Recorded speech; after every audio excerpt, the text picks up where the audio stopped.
Di tengah kegembiraan massa yang menyambut kedatangan Presiden Kennedy dan rombongannya, tidak ada yang menduga bahwa dalam hitungan detik peristiwa tragis akan terjadi.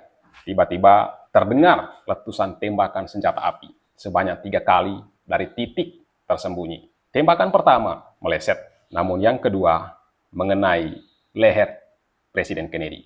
Dan yang ketiga mengenai tepat di kepalanya.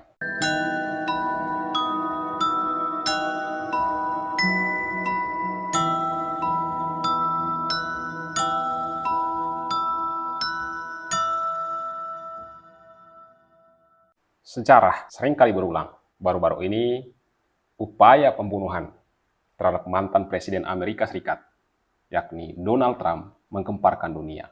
Insiden ini terjadi di tengah situasi politik yang panas menjelang pemilu Amerika Serikat. Polarisasi politik dengan perdebatan sengit mengenai berbagai isu kebijakan, mulai dari persoalan imigrasi hingga masalah ekonomi. Di tengah ketegangan ini, upaya pembunuhan terhadap mantan Presiden Amerika Serikat, yaitu Donald Trump, kembali ikut dalam pemilihan umum menambah cerita baru dalam narasi politik Amerika Serikat. Di mana pada tanggal 13 Juli 2024 yang lalu, Donald Trump mengalami upaya pembunuhan ketika dia berpidato dalam sebuah kampanye di dekat Butler, Pennsylvania. Pelakunya seorang pria bernama Thomas Matthew Crooks yang berusia 20 tahun. Thomas Crooks menembak dengan menggunakan senapan jenis AR-15 dalam jarak sekitar 120 meter dari panggung tempat Donald Trump berpidato. Dalam insiden itu, Crooks menembak dan melukai Trump di telinga kanan atasnya dan membunuh salah seorang warga dan melukai 2 orang lainnya. Sebelum akhirnya dia ditembak mati oleh Dinas Rahasia Amerika Serikat. Meskipun upaya ini berhasil digagalkan, namun insiden ini mengingatkan kita pada masa-masa kelam dalam sejarah Amerika Serikat tentang upaya pembunuhan terhadap pemimpin mereka. Di video kali ini, saya akan menceritakan bagi teman-teman sekalian sebuah tragedi, sebuah peristiwa berdarah yang merenggut nyawa mantan Presiden Amerika, yaitu John Fitzgerald Kennedy, atau yang sering dikenal dengan sebutan John F. Kennedy atau JFK. Bagi teman-teman yang baru mampir di channel ini, silakan subscribe, like, dan komen agar tidak ketinggalan video-video saya selanjutnya. Dan bagi yang sudah subscribe, terima kasih banyak. Who killed JFK? On November 22, 1963, President John F. Kennedy was assassinated in Dallas, Texas. Lee Harvey Oswald was arrested for the murder, but was he the only one involved? Did the CIA or the Mafia have a hand in it? Here's what we know. JFK's head was struck by 2 bullets from different angles, indicating the possibility of a second shoot. Pada tanggal 22 November tahun 1963, dunia menyaksikan salah satu peristiwa yang paling mengejutkan dalam sejarah modern, di mana Presiden John F. Kennedy ditembak mati di Dallas, Texas. Siapa yang sebenarnya harus bertanggung jawab atas tragedi ini? Mari kita telusuri bersama dalam episode kali ini. John F. Kennedy adalah Presiden ke-35 Amerika Serikat. Dia merupakan simbol harapan dan perubahan bagi banyak orang. Kampanye politiknya menekankan pada hak-hak sipil, eksplorasi luar angkasa, dan hubungan internasional yang kuat. Namun, harapan itu sirna ketika konvoi presiden melintasi kawasan Dealey Plaza di Dallas. Ketika pagi itu, Presiden Kennedy sedang dalam tur politik untuk menggalang dukungan masyarakat menjelang pemilihan umum presiden pada tahun 1964.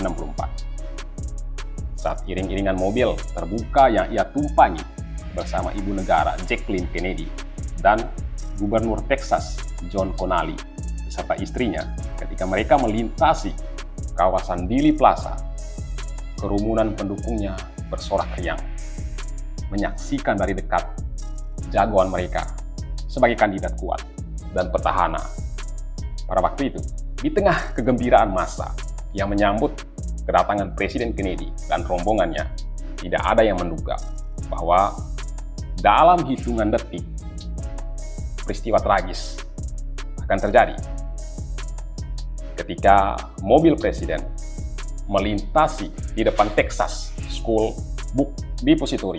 Tiba-tiba terdengar letusan tembakan senjata api sebanyak 3 kali dari titik tersembunyi. Tembakan pertama meleset, namun yang kedua mengenai leher Presiden Kennedy. Dan yang ketiga mengenai tepat di kepalanya, yang menyebabkan cedera yang sangat fatal. Jacqueline Kennedy dengan panik berusaha membantu suaminya yang tersungkur akibat kena tembakan itu. Tapi segalanya terjadi begitu cepat. Gubernur Connally juga mengalami luka yang parah terkena salah satu tembakan. Presiden akhirnya segera dilarikan ke rumah sakit Parkland. Namun sayangnya nyawa John F. Kennedy tidak tertolong. Pada pukul 1 siang waktu setempat, Presiden John F. Kennedy akhirnya dinyatakan meninggal dunia. Berita kematiannya menyebar dengan cepat ke seluruh dunia, menimbulkan gelombang kesedihan dan ketidakpercayaan. Beberapa jam kemudian, seorang warga bernama Lee Harvey Oswald ditangkap di sebuah bioskop. Oswald diketahui sebagai seorang mantan marinir yang sempat membelot ke Uni Soviet pada tahun 1959 pada masa Perang Dingin. 3 tahun kemudian, yakni pada tahun 1962, dia kembali ke Amerika dengan membawa pandangan politik yang radikal. Dalam penangkapan itu, Oswald mengaku bahwa dia tidak bersalah dan menyatakan bahwa dirinya dijadikan kambing hitam. Oswald dihubungkan dengan kasus ini karena dia bekerja di Texas School Book Depository, tempat yang diyakini sebagai lokasi tembakan itu berasal. Namun, sebelum dibawa ke pengadilan, Oswald justru dibunuh oleh seorang pria bernama Jack Ruby. Si Jack Ruby ini setelah diselidiki ternyata adalah seorang pemilik klub malam. Banyak yang meragukan bahwa pria ini, yakni si Jack Ruby ini, berafiliasi dengan kelompok kejahatan terorganisir. Pembunuhan terhadap Oswald disiarkan langsung di televisi, menambah lapisan misteri dan kecurigaan pada kasus ini.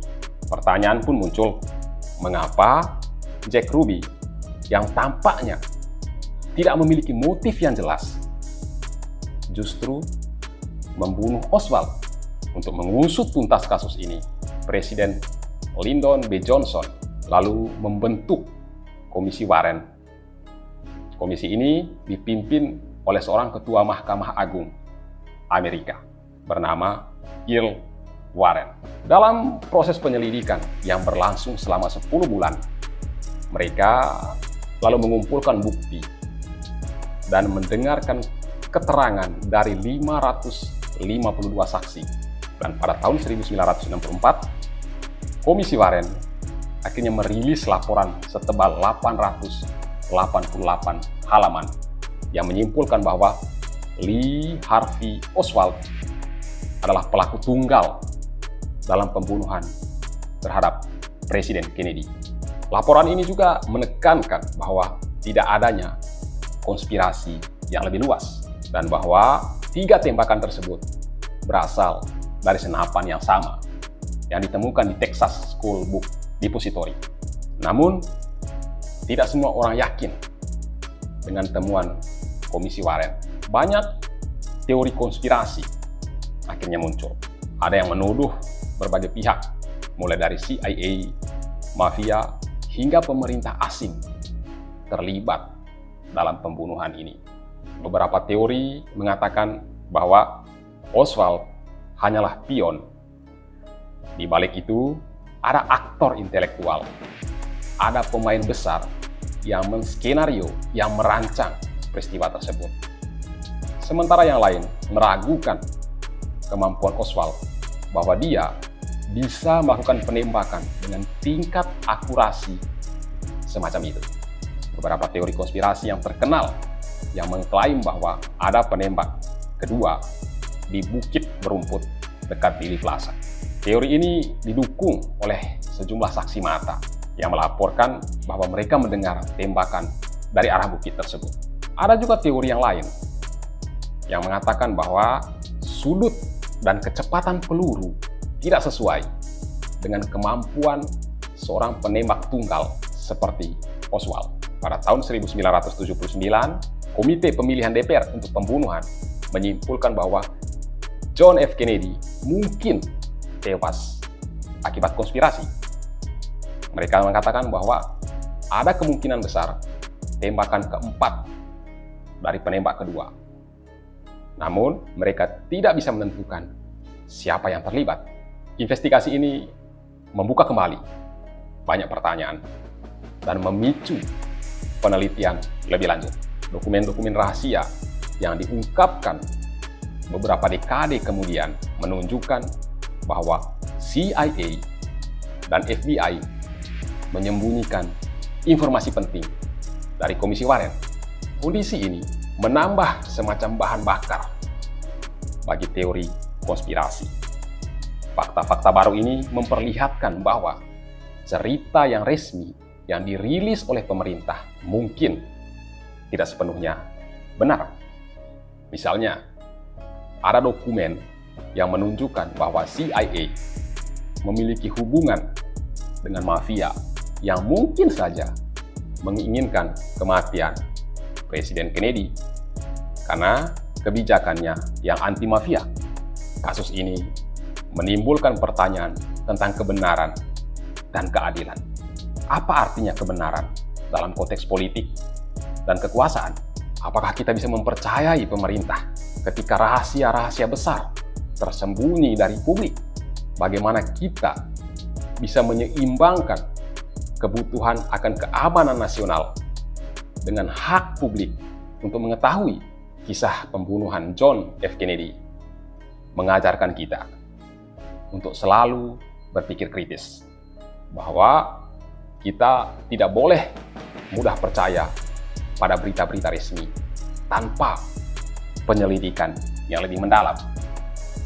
Transparansi dan akuntabilitas adalah pilar penting dalam menjaga kepercayaan publik. Hanya dengan kejujuran dan keterbukaan, kita bisa berharap membangun dunia yang lebih adil dan beradab. Dalam setiap peristiwa besar, selalu ada pelajaran yang dapat kita ambil. Dan sejarah bukan hanya tentang masa lalu, tapi juga pelajaran untuk masa depan.